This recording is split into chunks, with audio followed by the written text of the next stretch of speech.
পাঁচজনে একসাথে হাত নোড়ার উপর দিয়ে গিলা শিলের পরে থুয়ে ছিঁচে তারপরে গিলাটা বেটে নিতে হয়। এটা হচ্ছে গ্রামের এক ধরনের গোসলের নিয়ম। মানে গোসলের আগে গিলাটা এভাবেই বাটতে হয়, হলুদও এভাবেই বাটতে হয়। এভাবে বেটে নিয়ে তারপর গোসল গায়ে লাগিয়ে গোসল করাতে হয়। এটা হচ্ছে গ্রামের আঞ্চলিক নিয়ম। তারপরে এই মুসলমানি বলেন, গায়ে হলুদ বলেন, এইভাবেই তারা গরম পানি করেন, ঠান্ডা পানি করেন, সিজনালি যেভাবে ভালো হয় সেভাবে গোসল করা নেয়। তারপরে তো গাইজ দেখতেই পারতেছেন কিভাবে আপনার নাচানাচি, এক সাইডে নাচানাচি চলতেছে। দেখেন এই যে গ্রাম্য যে সুন্দর নাচ, মন খোলা নাচ, প্রাণ ঢালা নাচ। এই নাচটা আসলে আপনি শহরে খুঁজে পাবেন না। শহরে হয়তো বা বড় বড় ডিজে পার্টি এগুলো পাবেন, কিন্তু এই নাচগুলো পাবেন না। এদের আসলে কম বেশি সবার অভাব অনাটন কষ্ট ঠিকই থাকে, কিন্তু তার মাঝেও যে তারা এরকম মন খোলা নাচ এবং ফুর্তি এবং কাদা পানি নিয়ে এই যে মজাটা, এটা আসলে সবাই করতে পারে না। বিশেষ করে ইট পাথরে থাকা মানুষগুলোর ভিতরে এগুলো খুবই কম থাকে। গ্রামে খোলা বাতাসে যারা বড় হয় তাদের মনগুলোও আমার মনে হয় বড় হয়।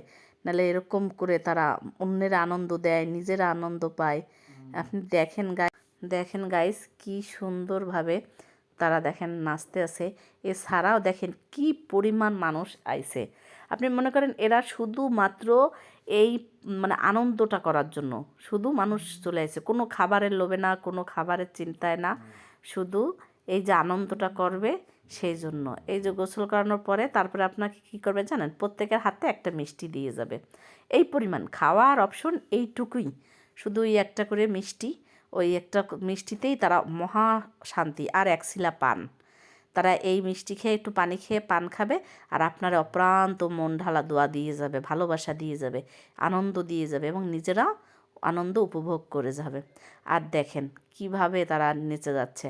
আর এই যে ব্যক্তিটা নাচতেছে সে হচ্ছে আমার বিয়াই। সে যে সুন্দর নাচতে পারে, আসলে মহিলাদেরও হার মানিয়ে ফেলেছে তার নাচ দেখে। এবার দেখেন এখানে কি হচ্ছে, এখানে কাদা পানিতে একজনকে পাঁচটি করতেছে। এই চলে আসলাম যার আসলে খাতানের সুন্নাত, মানে সুন্নাতে খাতনে, তার ফুফু আবার তাকে একটা চেন গিফট করেছে। ফুফু তো বিদেশ থেকে এসেছে, তাই বিদেশ থেকে এই চেনটা নিয়ে আসছে। সে এখন সুন্দর হুজুর হয়ে বসে আছে, চেনটা তারে পরায় দেওয়া হয়েছে, এখন তারে মিষ্টি দুধ খাওয়ানো হবে। এদিকে আবার আমার বিয়ে কিন্তু থামতেছেই না, সঙ্গে আমার আন্টিরাও শুরু করে দিয়েছে, তারাও থামতেছে না। মানে নাচ চালাইয়েই যেতে হবে, এটা থামা যাবে না। তারা তো 2 দিন খালি নাচতেই আছে গানের তালে তালে, নিজেরা মুখে আবার হয়লা টয়লা বলে সেইগুলো নিয়ে করতে আছে। এইভাবেই চলতে আছে পরদিন খাওয়া দাওয়া। আল্লাহ।